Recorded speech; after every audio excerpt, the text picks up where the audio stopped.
लेकिन ये निकुदास जी की वो पावन धरा है। इस माटी को, बिरोल की धरती को, बिरोल की उपजाऊ माटी को जितनी बार नमन करे उतनी बार कम है। वो 14 फरवरी का उनका परिनिर्वाण दिवस, स्वर्गवास दिवस, इस दुनिया से परलोक की दुनिया में चले गए, वो तारीख मुझे आज भी याद आती है।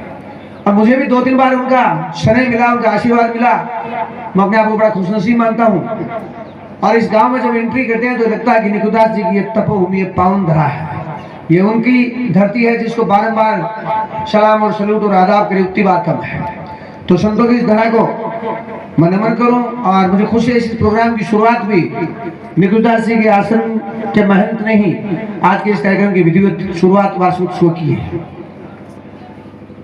चूंकि क्या कि ताराजी पुणे साहिबा तो सरपंच हैं और बड़े परिवार में जनप्रतिनिधि के रूप में काम आप कर रही हैं, आपके पुरखे, आपके पूर्वज कर रहे हैं, आप भी कर रही हैं, आगे बढ़ा रही हैं। 4 पीढ़ियां में देख रहा हूं।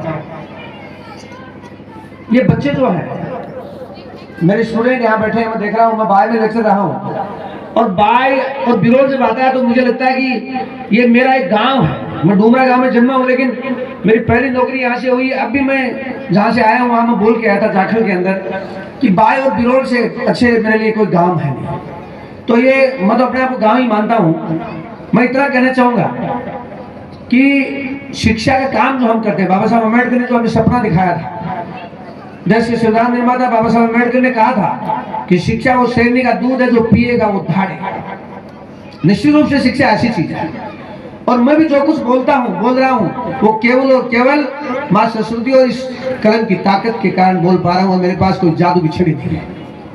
तो मैं ये नौनिहाल मेरे बेटे बेटियां हैं, ये गार्जियन जो बैठे हैं, आपको मैं 2 मिनट में इतना कहना चाहूंगा कि परसों के अखबार में मैंने पढ़ा कि 9वीं क्लास की बच्ची ने, उनके पिताजी ने फोन के लिए मना कर दिया तो उसने सुसाइड कर लिया। बहुत बड़ी दुख की बात है, बहुत बड़ी विडंबना की बात है। मेरा आपसे निवेदन रहेगा, 9वीं क्लास की अबोध बच्ची, लाडली बेटी, वो बुलबुला जो अभी बनाई था और वो समाप्त हो गया।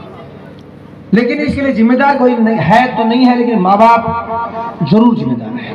परिस्थितियां जिम्मेदार है, मानता हूं। मैं भी माँ बाप में आता हूं, मेरे भी बच्चे हैं। लेकिन मैं आपको इतना कहना चाहूंगा कि मेरे साथ जो पढ़े, जो टॉपर थे, 1-2 को छोड़ के मेरे से आगे एक भी नहीं है आज के दिन।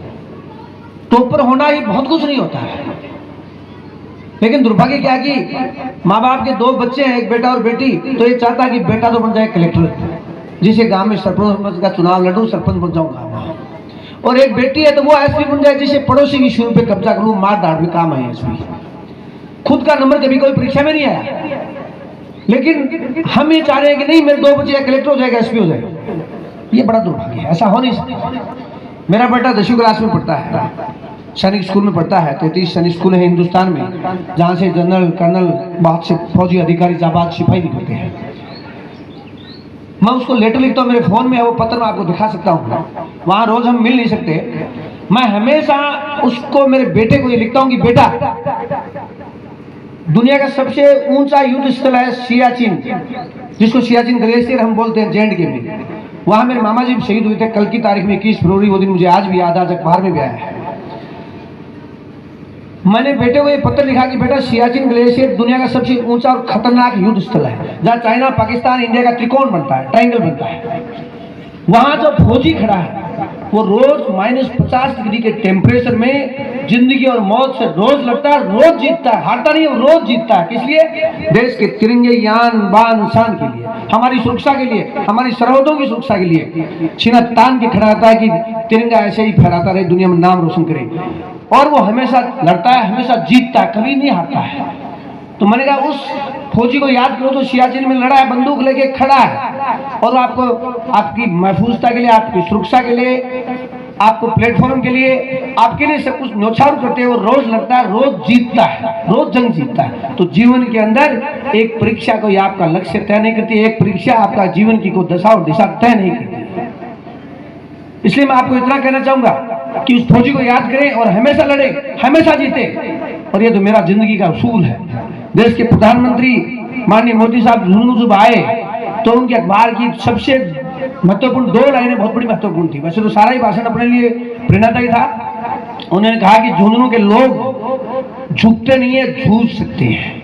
झुंझुनू की माटी के लोग हारते नहीं है, लड़ सकते हैं, लड़ते हैं, जीतते हैं, जंग में जूझते हैं, लेकिन हमेशा जूझते हैं लेकिन झुकते नहीं है। तो यही मेरा जीवन का उसूल है कि झुकना नहीं चाहिए, हमें लड़ना चाहिए।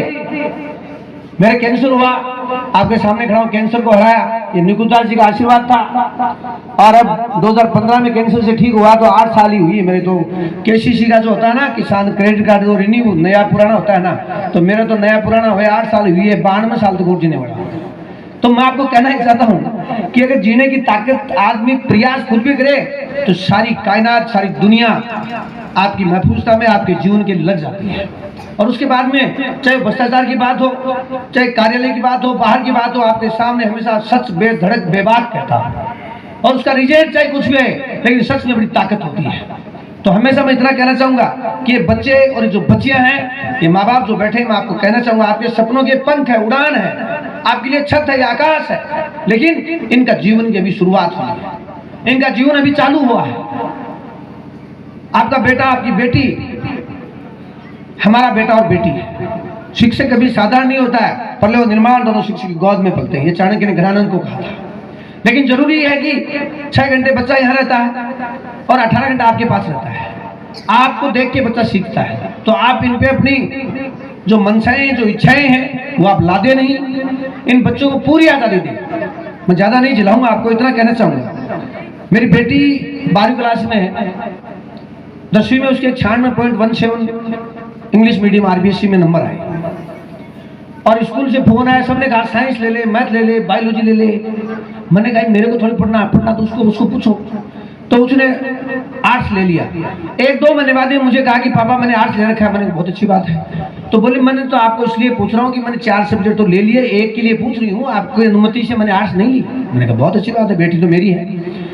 तो मैंने कहा बेटा, बोले कौन सी? बोले पापा ये ज्योग्राफी इकोनॉमिक्स। मैंने कहा ज्योग्राफी ले लिया, अच्छा सब्जेक्ट है। बोले मैं देख के लूंगी, आपकी कंडीशन नहीं लूंगी। उसने आर्ट्स लिया, आर्ट्स में पढ़ रही है। आज के दिन टॉपर नहीं है तो कोई नहीं फर्क पड़ता, सेकंड टॉपर है, लास्ट टॉपर तो क्या फर्क पड़ता है। लेकिन वो इसलिए ठीक पड़ती है कि उसकी इच्छा थी आर्ट्स में, और इसलिए उसने आर्ट्स को चुना। और मैं उसको कहता कि नहीं तेरे को मैथ लेनी है। मेरा पड़ोसी IIT में हो गया, मेरा नंबर नहीं है। पड़ोसी डॉक्टर बन गया, मैं फेल हो गया 9वीं क्लास में। मैं ऐसा उसको कहूंगा तो क्या मेरे सपने वो अपने लाद के चलेगी? और रास्ते में 3-4 फोन आ गए कि आपकी बेटी 12वीं क्लास में अब जा रही है, तो आप डिफेंस में भेजोगे? मैंने कहा उसको पूछो। एक ने कहा कि IAS की तैयारी। मैंने कहा वो तो उसका काम है, वो IAS बनेगी, क्या करेगी मेरे क्या पता। टीचर बनेगी, समाजसेवी बनेगी, नेता बनेगी, कोई नाटककार, कहानीकार बनेगी। तो बच्चों को पूरी आजादी दे, लेकिन ऑब्जर्वेशन भी करे, हम ध्यान भी दें। और मैं ये बेटियां और बेटे बैठे हैं, मैं आपको एक कहना चाहूंगा, ये मोबाइल बहुत कुछ है, सब कुछ नहीं है, सब कुछ नहीं है। ये जिस आदमी ने परमाणु बम बनाया 9 अगस्त 1945 को हिरोशिमा नागासाकी पे बम फेंका, अखबार की लाइनें आई कि मौत का सौदागर। तो उसने देखा साइंटिस्ट महोदय ने कि मैंने क्या बना दिया, मौत का सौदागर हूं। परमाणु बम उन्होंने किसी को मारने के लिए नहीं बनाया था, ये ऊर्जा का एक ताकत, एक स्रोत। और ऐसा ही मोबाइल जिसने बनाया, उनका मैं अखबार में पढ़ रहा था, उन्होंने कहा कि मैंने क्या दे दिया दुनिया को। पड़ोसियों नहीं पता कौन है, रेल में कौन बैठा है, बस में कौन बैठा है, किसी को पता नहीं कौन है, तो क्या हो गया। और जिस आदमी ने सबसे महंगा फोन सबसे अच्छा बताते हैं, वो पपीता, एप्पल, सेब वाला आता है ना, 1.5-2 लाख का एंड्रॉइड फोन बोलते हैं उसको, सबको पता है बच्चों को। उस फोन को देने वाला कोई आदमी था तो स्टीव जॉब्स था।